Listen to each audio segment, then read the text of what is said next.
What's going on? You are listening to Tags Podcast, aka Talk About Gay Sex. This is episode 189, making our way to 200.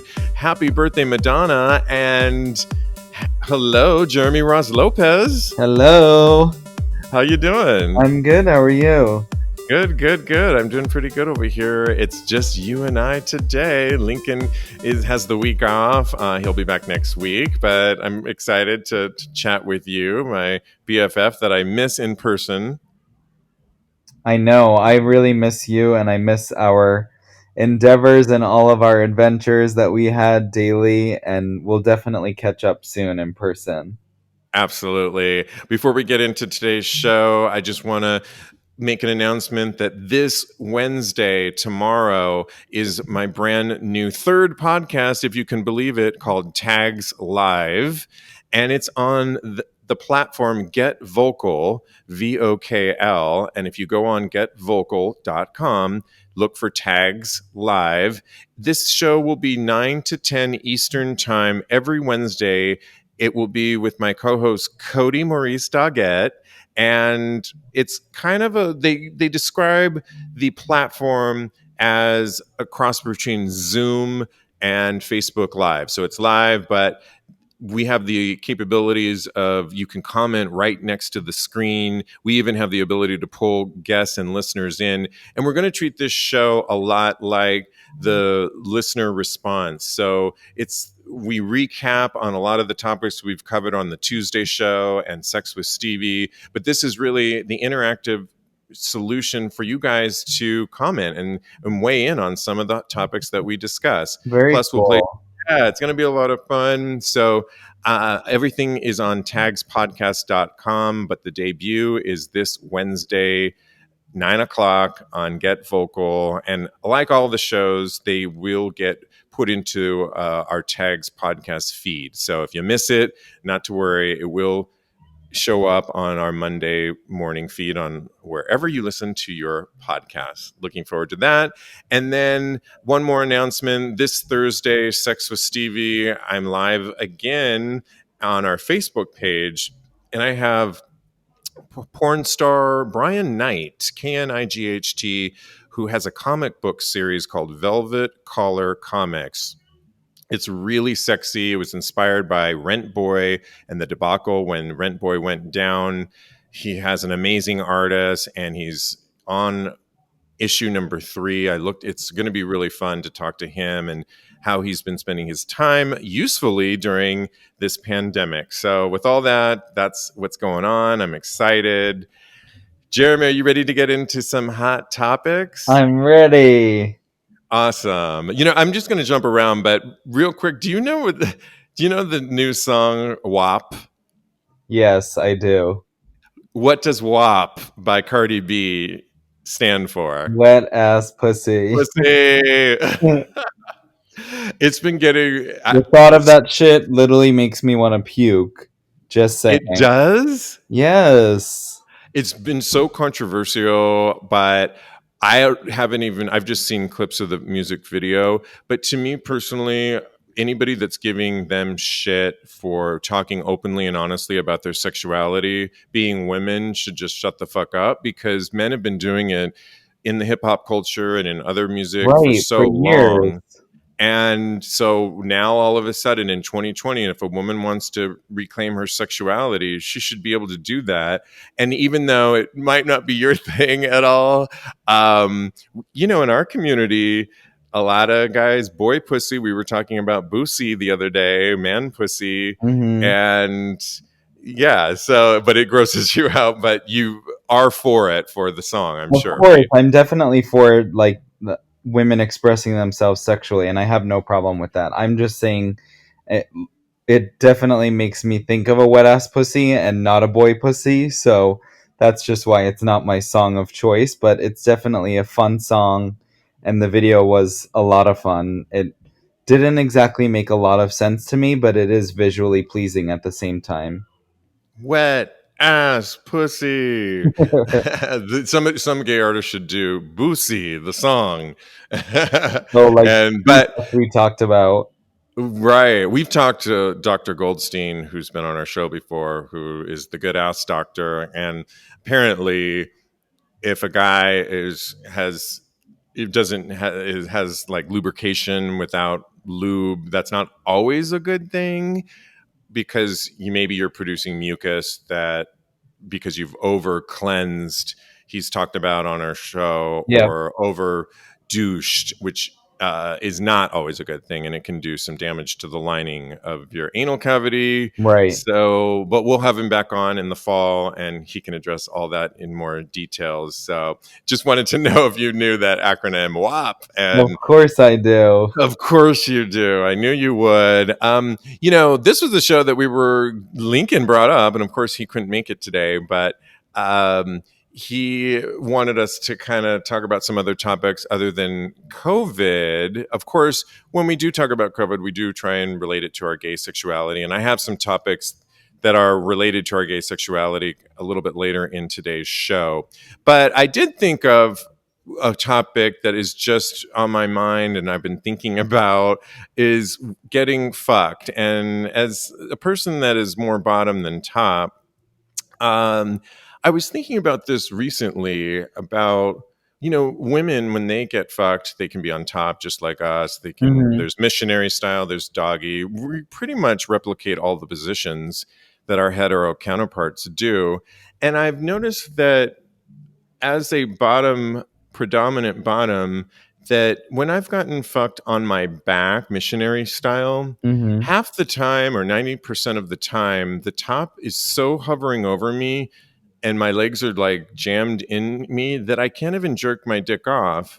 And I also notice that I don't feel the pleasure isn't as satisfying as it is when I'm riding it on top or doggy style. And I think it's, we'll ask Dr. Goldstein, but I know he's described the colon and the prostate that there must be something by the way the dick hits the prostate that makes the bottom feel it more. And I guess my question, so I guess for me, my favorite position, if I'm really going to really get off, is sitting on it and riding it, and then doggy style would be next. And lastly would be missionary style, but missionary where they tease the hole to kind of get it feeling like really making that sensitive area and then Yeah, allowing me to jerk off, like not confining my arms so then I can't even like jerk myself off. So it's like, all right, well then you get off, but I might not, which is right. fine. And so I guess as a self-proclaimed top that you have said you are, Jerry Ross Lopez, what's your favorite way to top? I really like doggy style, but it's definitely because I like to see it from behind. And I also just find that it's comfortable for everyone.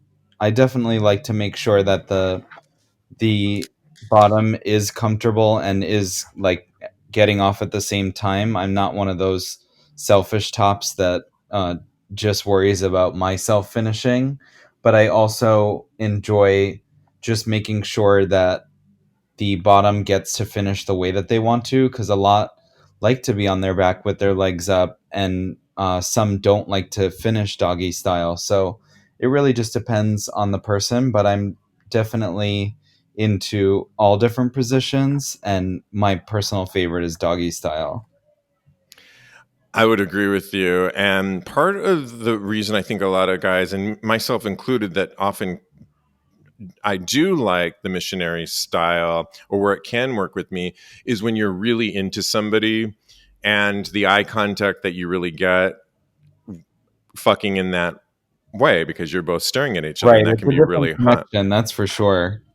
The connection thing. And I think, you know, the the ass, I think that oftentimes if someone's just pounding away like I described before and they're pressing your legs down, it's too quick for you to even enjoy the moment. But if you can kind of, if the tops can kind of tease the hole a little bit, that gets the pleasure principles of the ass ignited, I feel. And then if you can kind of go back and forth between getting close and kissing, making out, whatever, eye contact, but then allowing some space so that the bottom can then actually jerk himself off, it can actually be really hot and work. But that's a whole process that I think, Definitely.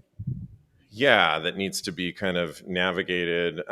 So it can be really hot. And then doggy style, I think, is really hot because the top can take a moment and lean in and make out sideways, like over the shoulder, which is really hot, I think. Mm-hmm. And then obviously writing it, you are actually looking at each other, and that can be really hot too. And so maybe some tops don't know. I know some tops that really like it because they can look up at their bottom and see it pleasing them, Yeah. play with their nipples. Others might feel like they're not active enough because they're just sort of lying there, but then mix it all up. Why not try all positions? Right. It is fun on in different positions, also on different furniture, outside, all kinds of stuff. And I don't know if there's a name for it, but I watch it a lot in porn that I definitely want to incorporate more when we can have more sex is when the top is like sitting on the couch with his legs and his heart on, and then the bottom sits or on a bed, and the bottom is directly like parallel on top and fucks the bottom and then almost lifts the bottom's legs up in the air. Oh yeah. That is always seemingly in porns, but like, why aren't we doing that? Or maybe people are. People, tell me if you are. I want to hear. But I want to do that more, and Of course, your particularly, gymnast ass would love that. yup. And I'm a former gymnast, and so absolutely. And the bottom's always like looking into the camera because there's a camera right in front of them. But I would put the mirror, and so then I could see myself, the dick. It allows the bottom to then see the dick actually pounding and their legs up in the air. It's like, you know, an amusement park ride, but in real time and the adult version. So I'm all for that ride. And I'm hello. So yeah, let us know on our Patreon page. This week's poll is: what's your favorite position to get fucked? Or if you're the top, we'll ask what's your favorite position to fuck, and tell us why, and we will report back. Last week's poll, I'll just read you a couple of the results that we had. Scrolling down to that, we asked questions like, we actually asked a more serious question: how's your mental health right now? Just if you were to gauge it, good, not great, or unsure. Actually, all of you said not great. Oh, okay. Oh. And one of our listeners said, well, I have enjoyed not having to go into the office for the past 5 months, not seeing family or friends, and enjoying friends and a nice sex life is really bringing me down. Oh, I hear you. I hear you. Our other question was, we were talking about this on the show last week. How do you flirt? And the responses came staring, which is what you said, Jeremy. And somebody said, I don't flirt. So that's about accurate, I think, of what we were talking about. Yeah. So our question for next week is the bottoming question, like how do you like to top? And go to patreon.com/talk about gay sex. Well, Miley Cyrus was recently on a podcast the other day talking. She just broke up. She was in a long, I think, marriage, and then she broke up, and she was in a recent relationship that just ended. And she said on this podcast, when relationships end, she tends to do sort of an audit and ask herself, well, what did this person bring to my life? And what did they subtract from my life that I can like make a list of what they brought to your life, and then what are the things that they sort of made you change your personality, and do sort of a mathematical equation on, and seeing how it'll tell you what you will look for in an upcoming relationship. And I don't know Mhm. about the whole mathematical thing and she didn't mention doing a self audit, like what did she may or may not do or bring to the relationship, or why it Right. may have failed. She didn't say anything about herself, so that might be something to consider. Definitely. But I'm just wondering, have Jeremy, when you've been in a relationship before, did you do sort of like a self audit on make a list or figure out what worked and what didn't work and what you wouldn't want in an upcoming relationship? Yeah, I definitely think I think in any relationship, rather when it's a friendship or dating, I definitely try and figure out where my flaws were, as well as just what things can be worked on in general. And I think one common key factor in like just having a successful relationship in any facet is communication. And I feel like I've said that over and over and over just because I think communication is key with anyone that you care about. And I think that, especially in a relationship, when you're dating someone, it really does help keeping everything out on the table, and also like being honest and just getting better at being a better version of yourself, as well as when working on yourself, it makes someone like you even more. I agree. I think that's communication is what we've been talking about on this show since day one. And I totally agree with that. And being real in the moment with how you're feeling, I think is the way to go. Um, I was wondering if I should mention this or not, but I during this quarantine, I did find somebody that we both were on the same page with. We made an adult decision that we were going to kind of date during this quarantine time period, and it essentially went really well. It's no longer on, and it wasn't that traumatic on why it didn't work out. Hmm. But um, yeah, I mean, I think communication is definitely key on and I've noticed that I've changed throughout the years, where in the past I used to be a lot more jealous. But what I've noticed about myself is that when you do meet somebody that you do like and you're compatible and you're having a good time, is to enjoy the moment. And I don't know if it's because of what's been going on with everything, that I'm a lot more reflective.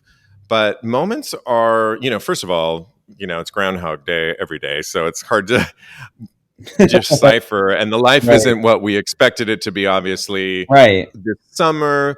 But with that being said, whether it's friends or the situation that I had for the time being, I was Hmm. really just in the moment and enjoying the moments and not projecting ahead of schedule or Hmm. what is this going to look like, or what do I need it to look like, things that I maybe used to do, or things like jealousy that I really haven't suffered a whole lot, but definitely there's remnants of that. Definitely didn't feel that, because I think I've just been enjoying the moments, because as we all know, things have not everything, day to day, it's like who knows what's next, and we don't even know what the fall's going to look like. Right. And so Exactly. that was really my thing. And when my situation with this person showed that it wasn't, it's all good, and it wasn't that serious, and I wasn't in the in love moment at all yet. I liked the person, and so I think that's key too. But I think it is harder when you have years, months, you are in love, or you're like love the sex, the dick. Right. It's a little bit harder to move on. And fortunately, I didn't have all that time history to let it affect me too much. So Hmm. interesting, right? Yeah, definitely. One of our listeners wrote in. Thank you for writing in. His name is Eric. We'll just call him Eric on this show. And he loves the show. And one of the things he was wondering and thought maybe we could talk about on this show is poses the statement: are more guys taping and creating OnlyFans accounts? Maybe this was already happening on some level, but this seems like an easy way to make bucks, and I'm surprised how common it's become.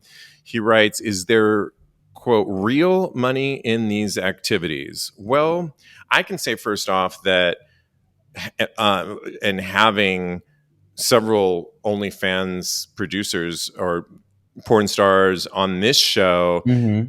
they have definitely used this time frame uh, usefully because they're not making porn. Like the porn stars, we had Dante Cole on, we had D'Angelo Jackson on Sex with Stevie, and both of them have definitely been using the platform because none of the studios were making it. And the other thing that not even porn stars, but people that have been on the show have told me that it's a chance to create your own content. And there's almost, and to your point, Jeremy, I know you love a good amateur kind of created Definitely. content, that I think it allows a lot of guys to not be run by the studio, and they get to make their own content, and they don't have to worry because a lot of their fans don't want to see the polished look that, so. And I think, like a lot of things, we have a Patreon page, and it can be $5, it can be $10, and some of these OnlyFans you can get,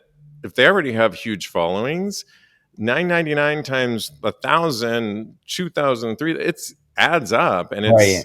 I think it's been really empowering for them. I don't know, what are your thoughts on this phenomenon that we've been seeing on OnlyFans? I kind of love it. I mean, I definitely don't have any interest in it for myself, but I really love following a lot of the guys that have created them on Twitter and just watching like clips and stuff of their porn, and I find it really interesting and intriguing, and I say power to you if you can uh, do it all from like the courtesy of your own home, and it looks like it would be fun if you were into it, just picking out different things to wear and lighting and all of that stuff. It does seem like it would be fun, and also a lot of people that are in quarantine are doing the OnlyFans videos alone. I mean, of course, a lot are doing it also with a partner or just having sex with different partners.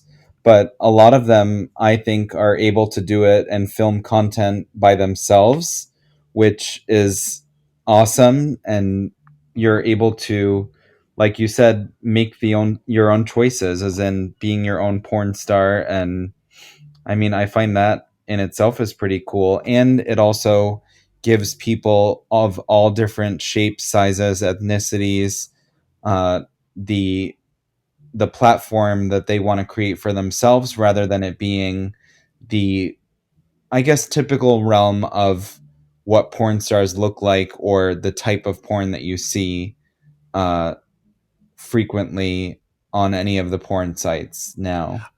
I 100% agree with you. And, talking to my friend Frank in LA, who's like, during this quarantine, he has so many subscriptions now to so many people. And I would imagine that they're doing so well. And I have a couple of subscriptions that I'm a part of. And on this week's Dark and Dirty After Show, I'll tell you how I participated in one of the videos for one of the fans that I follow. And I'm actually in Oh, one of these videos.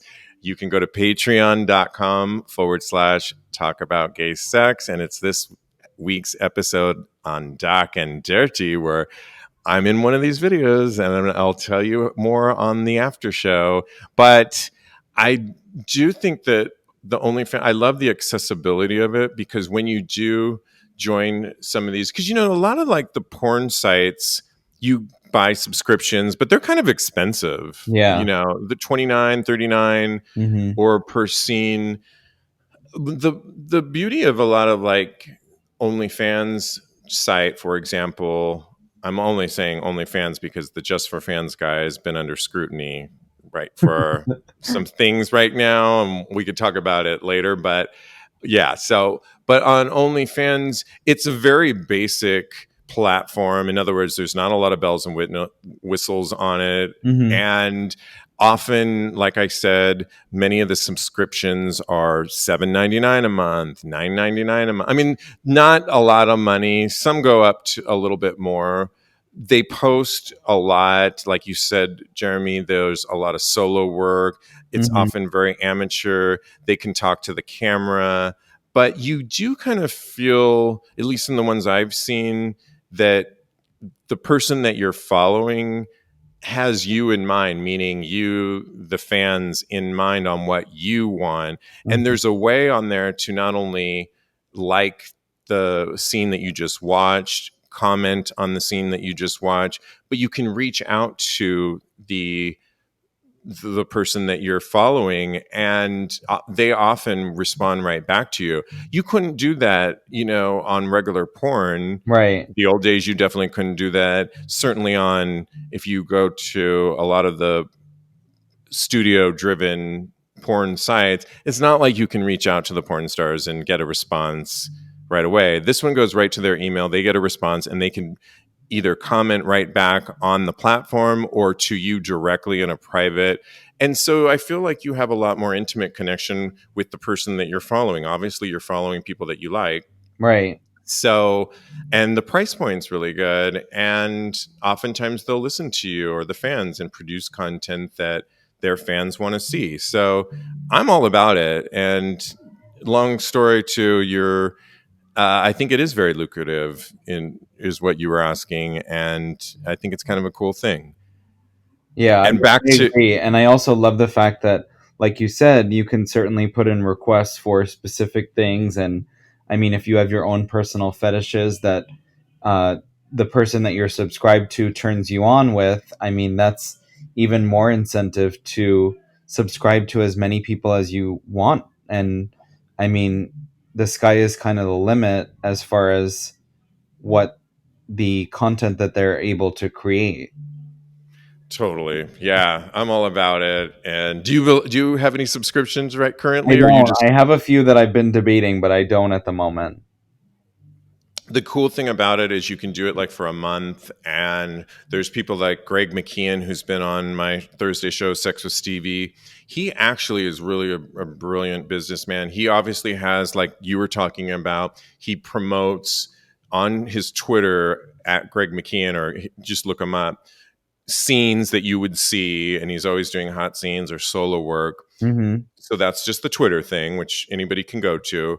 But he actually has a free OnlyFans subscription base that is totally free. So he decides what you get just by being a subscriber on that. You actually get some really high. I'm a free subscriber on that one. But in addition to that, then he's got a different tier, one that is a little like maybe $9.99 or whatever it is, and you can do that, and obviously you get even more sexy hot content.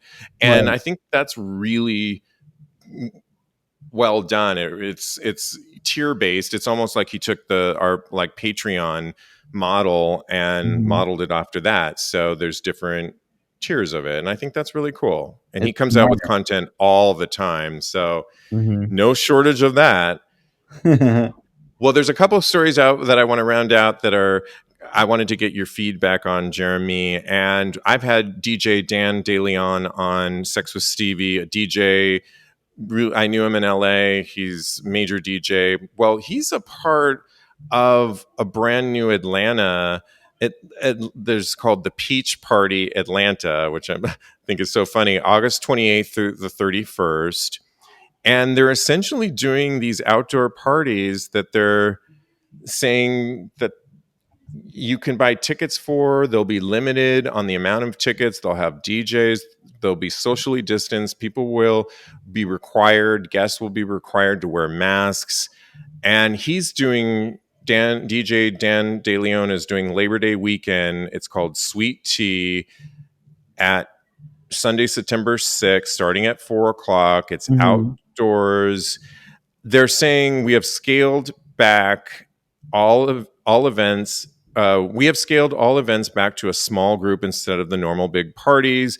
Masks are required. We want this to be as enjoyable as possible while following guidelines and being responsible. And I guess my question initially to you, Jeremy, is we've covered a lot of Fire Island, of guys not socially distancing on the beach. And then I was talking last week with you guys about Chicago.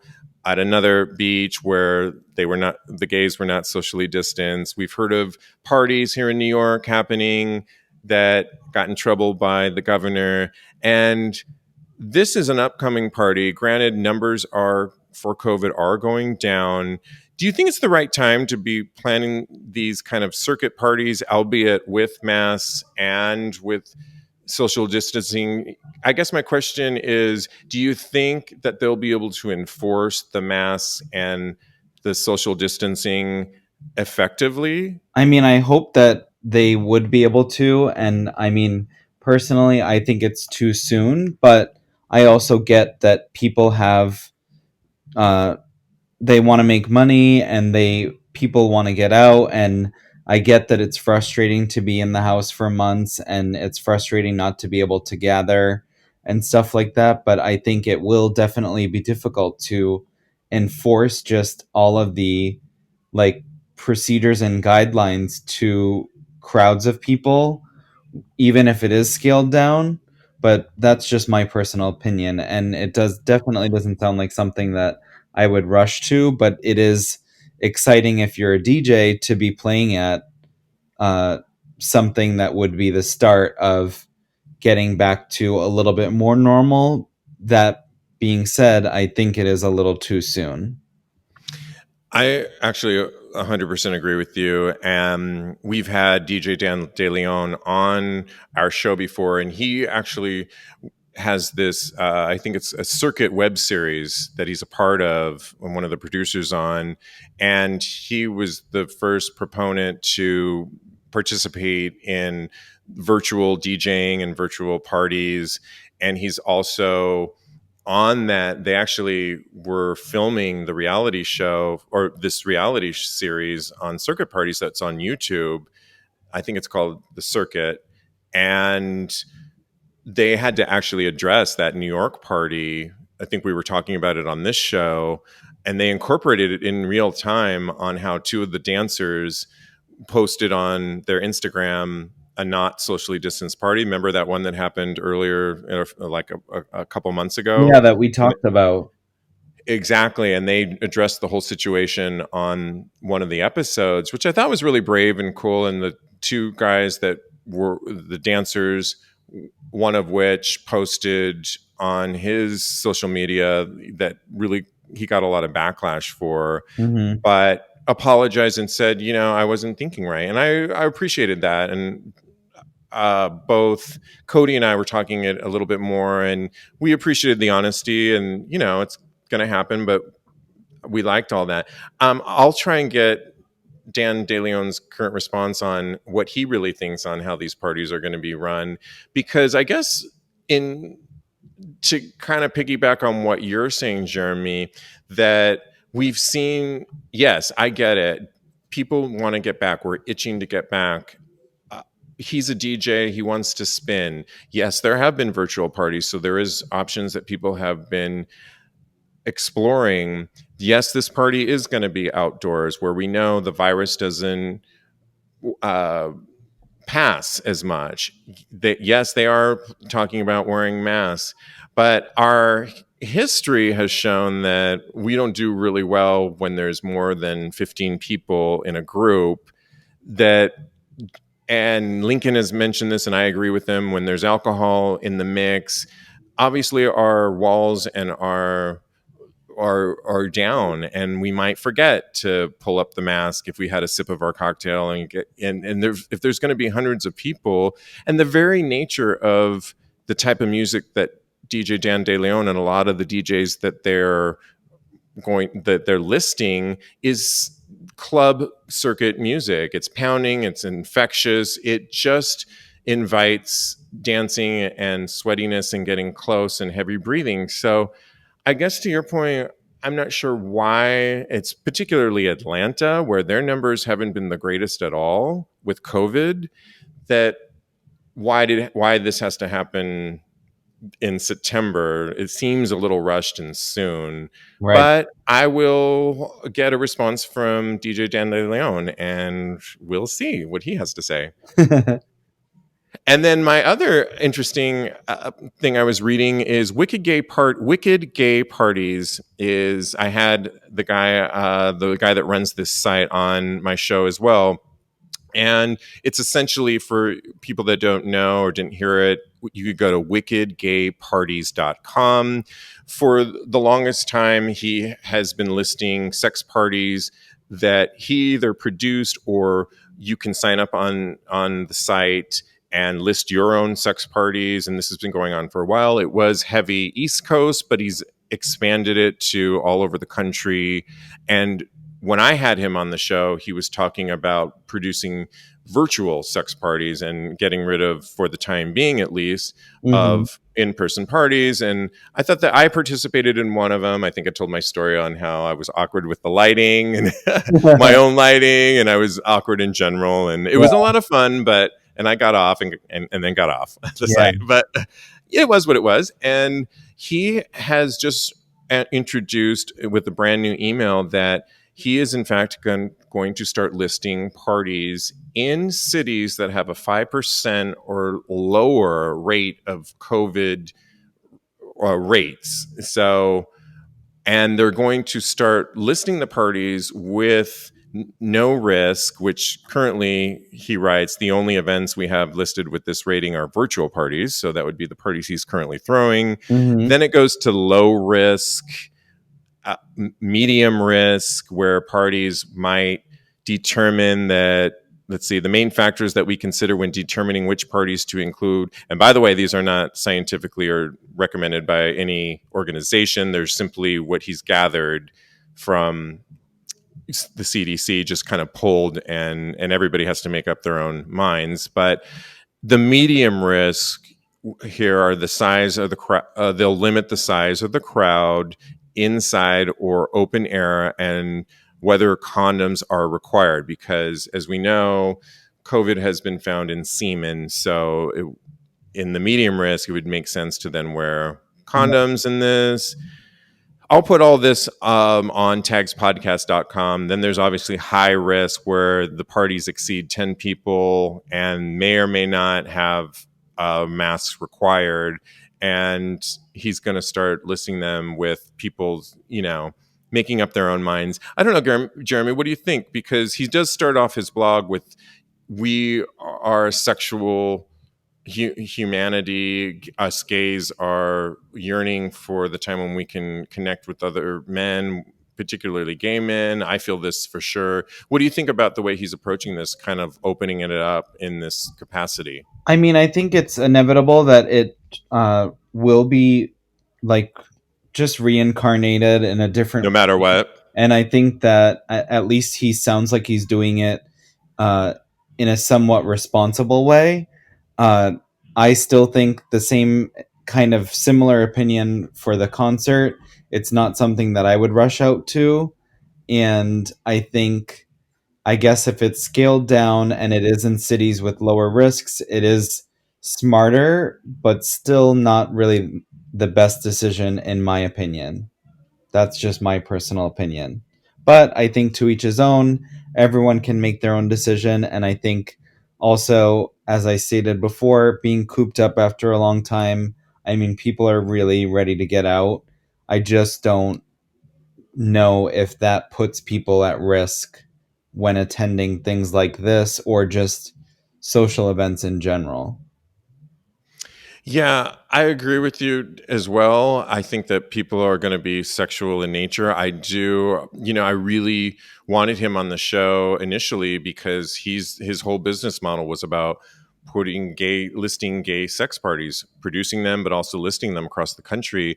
And he immediately jumped to the plate and shifted when COVID hit us, and started these virtual parties, virtual jack off parties, virtual sex parties. And I thought that was really awesome. And he's still continuing those. It's not like he's getting rid of that. Mm-hmm. He's also and I will post his blog post on the thinking, because he's had so many people, reach out to him. He has thousands of people that get his emails that are really yearning to kind of get back to listing these parties and having sex. And I think he's going to be doing it on a case by case basis and reading his blog. So it will only be cities he'll allow people to list parties Mm-hmm. that have the 5% or below. And if that changes, and as we all know, if you just watch the news a little bit, we could potentially be going into newer numbers with the fall coming. I mean, it's just kind of the way it is. But so he will take those parties off if the numbers, so it'll be a case by case basis. And although it's not scientific in nature, he's extracting information that he's finding from legitimate sites on his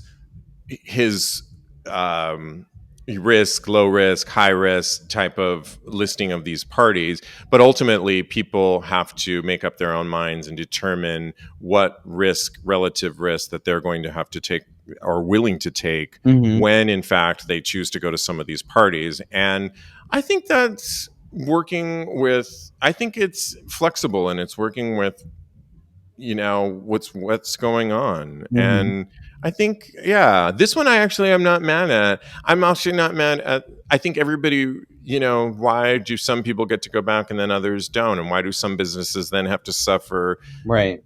And then others don't. And there's some obvious reasons. Well, you guys are a bar, and the nature Right. of bar doesn't, and a restaurant is food. So a restaurant can work, but it's still, it just sucks because there's going to be a lot of businesses that are just going to go under. A lot of our gay, pro-sex businesses that may not make it, and it fucking sucks. I mean, there's just no way around it.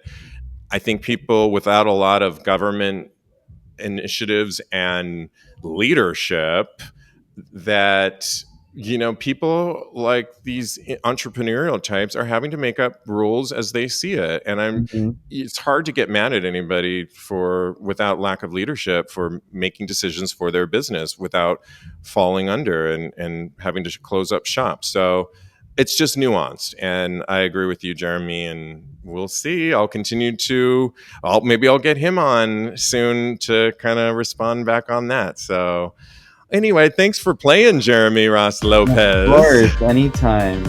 This has been so much fun. I love it.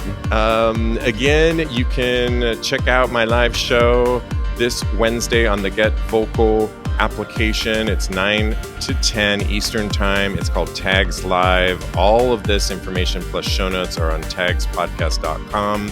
Continue being safe and healthy, and we'll talk to you soon. Bye, guys.